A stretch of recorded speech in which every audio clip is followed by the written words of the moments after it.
Pasti kalian udah pada nonton ya film yang satu ini. Ya, seperti yang kita ketahui bahwa film tersebut diadaptasi dari kasus nyata yang terjadi pada tahun 2016 silam.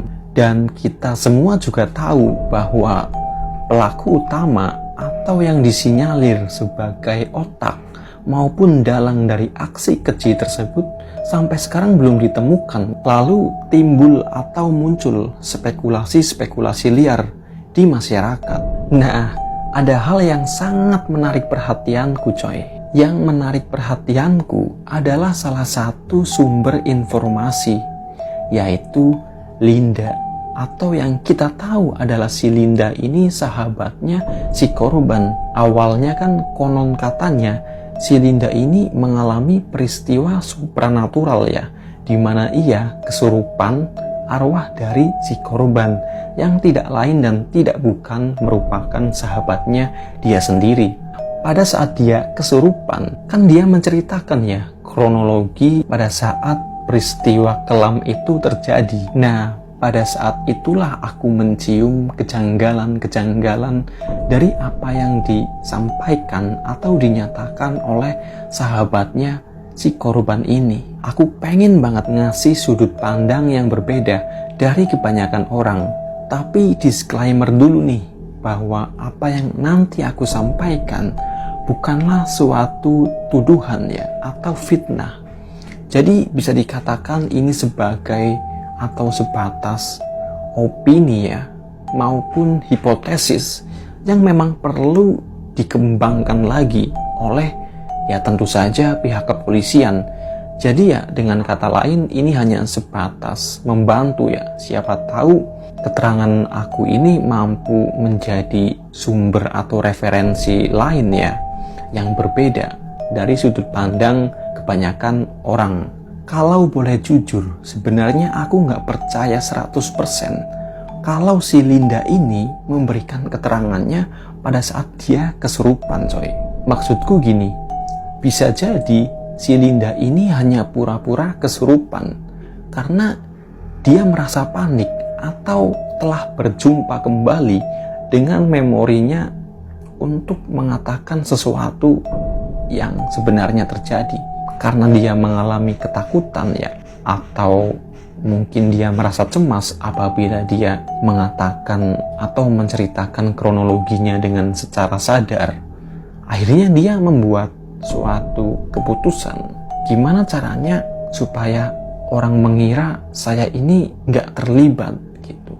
Aku yakin kunci utama ya, atau kunci informasi utama adalah si Linda ini. Tapi sayangnya kasus ini terjadi di Indonesia ya, di mana Indonesia ini sangat kental sekali dengan hal-hal mistik. Bahkan sampai pihak kepolisian pun merasa buntu. Dan mungkin mereka percaya gitu aja kalau si Linda ini memberikan keterangannya ya bukan dari si Linda secara langsung, melainkan dari arwah korban melalui tubuhnya si Linda. Kan agak aneh gitu. Ya karena si Linda ini merasa terancam mungkin ya, karena dia mengetahui kronologinya. Nah mengetahuinya ini kan bisa jadi dia berada di lokasi pada saat itu, atau diceritakan oleh pelakunya yang tak lain dan tak bukan mungkin juga kenal dengan si Linda gitu. Sumpah kalau aku jadi polisi, aku bakal manggil lagi tuh si Linda. Aku bakal mencecar habis-habisan sampai mungkin dia merasa ini ya, bukan karena terintimidasi, tapi secara sukarela dan secara sadar pada akhirnya dia mengucapkan sesuatu yang benar begitu. Ya karena orang yang pura-pura kesurupan itu banyak loh. Kalau kalian tahu di daerah Banyumas itu ada yang namanya seni kebudayaan kuda lumping. Nah di situ konon katanya banyak sekali para penari kuda lumping ini kesurupan, entah itu jin atau apalah gitulah. Tapi yang kesurupan ini nggak cuman para penari kuda lumping ya, karena ada banyak juga masyarakat yang menonton atau penonton ini mengalami kesurupan. Dan banyak juga yang memang pura-pura saja gitu. Ini yang bikin aku penasaran dan merasa tertarik ya. Jangan-jangan si Linda ini cuma pura-pura saja dia kesurupan gitu. Karena dia mengetahui informasi atau kronologi kejadian pada saat itu, entah karena dia berada pada lokasi yang sama atau dia diceritakan oleh orang lain yang memang tahu bahwa kondisi atau faktanya seperti itu.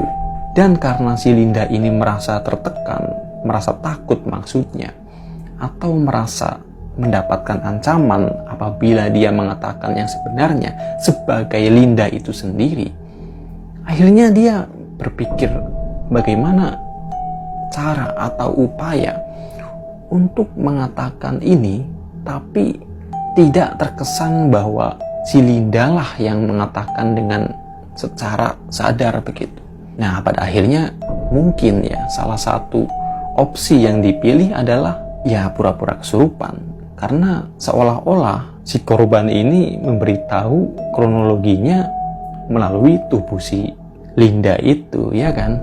Maksudku gini, bukannya aku nggak percaya ya dengan hal-hal gaib, tapi barangkali nggak semua hal itu bisa kita sangkut pautkan ya dengan hal-hal gaib atau hal-hal yang supranatural, mistik, dan lain sebagainya ya. Ini kan kasus kriminologi, jadi menurutku lebih tepat ya polisi atau kepolisian ini lebih fokus pada keterangannya si Linda. Jadikan si Linda sebagai sumber utama, tapi bukan karena kesurupan, cecar dia habis-habisan gitu. Siapa tahu ada semacam secercah harapan ya dari apa yang bisa diungkapkan nantinya begitu. Jadi nggak semua hal itu bisa disangkut pautkan dengan hal-hal gaib atau hal-hal mistik atau hal-hal yang berbau supranatural begitu. Kalau menurut kalian gimana nih?